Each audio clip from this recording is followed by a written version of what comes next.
એની શરૂઆત પોષ સુદ આઠમથી થાય છે અને આવી રીતે આ દિવસો દરમિયાન માં શાકંભરીની પૂજા અર્ચના કરવામાં આવે છે કે જેને આપણે શાકંભરી નવરાત્રિ તરીકે ઓળખીએ છીએ. આવો હવે આપણે એ જ જાણીએ કે આ શાકંભરી નવરાત્રિ પાછળ કથા શું છે, શા માટે આ નવરાત્રિ ઉજવાય છે.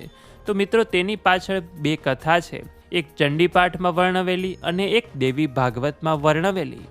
તો ચંડીપાઠના 11મા અધ્યાયમાં એવું લખવામાં આવ્યું છે કે દેવોના તેજપુંજમાંથી પ્રગટેલ દેવીએ અનેક રાક્ષસોનો સંહાર કરતા સર્વે દેવોએ તેમની સ્તુતિ કરી. ત્યારે દેવીએ આશીર્વાદ આપીને એક ભવિષ્યવાણી કરીને એમને એક વચન આપ્યું હતું અને એ ભવિષ્યવાણી મુજબ લગભગ 100 વર્ષ સુધી વરસાદ પડ્યો નહીં અને દુષ્કાળની દારૂણ સ્થિતિ સર્જાઈ હતી.